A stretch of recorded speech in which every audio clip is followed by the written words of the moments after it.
Ladies and gentlemen, Mo Farah is back.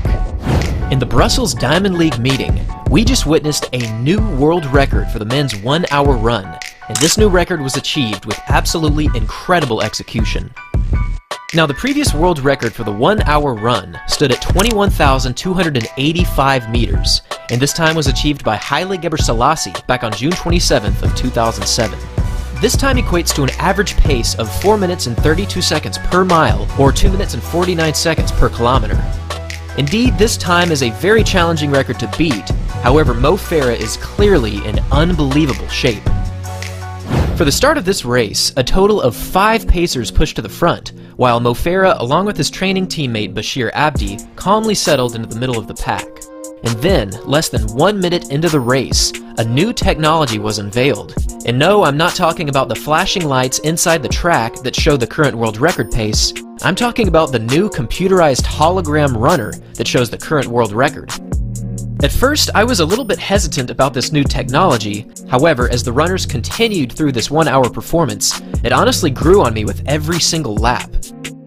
Through the first few miles, the pacers were running just ahead of Haile Gebrselassie shadow. Meanwhile, Mo Farah was running directly next to the previous world record. It was honestly impressive just how accurate Farah's pace was, but with the flashing lights on the inside and the front pacers also following the record tempo, it made sense that his pace was almost perfect. Through the first 4 laps, Farah hit a time right around 4 minutes and 30 seconds. This pace was again absolutely perfect, and as the race continued, he maintained a solid rhythm.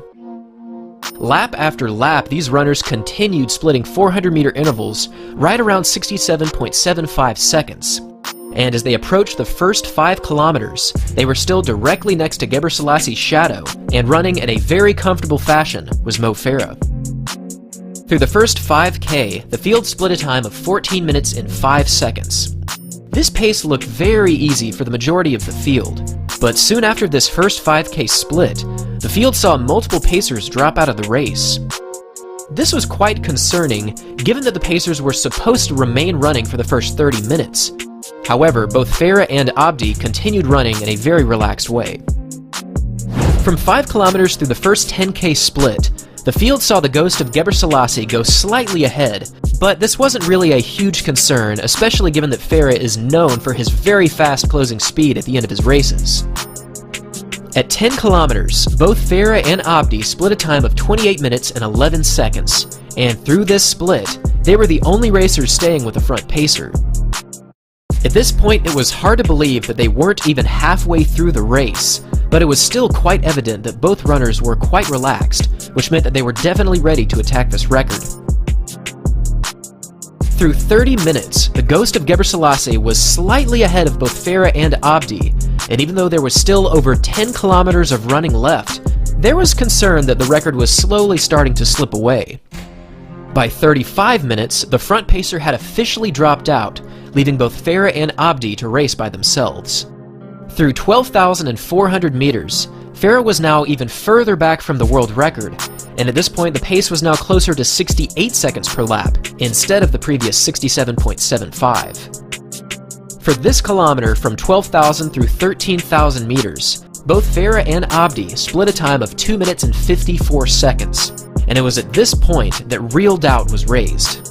As we previously mentioned, the world record pace is 2 minutes and 49 seconds per kilometer, and given that this most recent 1,000 meters was over 5 seconds slower, it seemed as though Farah was possibly having an off day. At 45 minutes, Farah was around 5 meters behind the previous world record pace. But over the next few minutes, both runners slowly made calculated surges, and by the 50-minute mark, they were now 10 to 15 meters ahead of the previous world record. Now with just 10 minutes to go, both runners had their eyes firmly on the world record, and even though Farah entered this competition as the pre-race favorite, Bashir Abdi was looking very smooth in second place. Significantly slowed, as Gebrselassie world record runner was now closing in significantly. But as many had previously predicted, with 1 minute remaining, Farah unleashed his familiar finishing kick, and the moment he did, the race was completely over.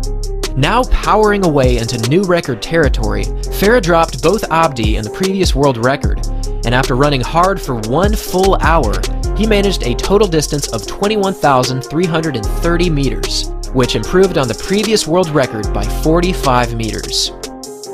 Even though the race was now over, he apparently didn't hear the finishing gun, as he continued running for about 10 more seconds. But finally, he realized that the race was over and that he also was the new proud owner of the 1-hour world record. Also finishing ahead of the previous world record was Bashir Abdi, who ran approximately 21,310 meters, so shout out to him for running a very strong race and for pulling Farah along for the final 5 minutes.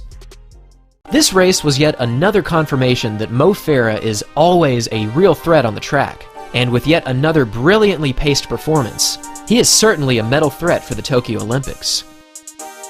Thanks for watching, everyone, and as always, until next time.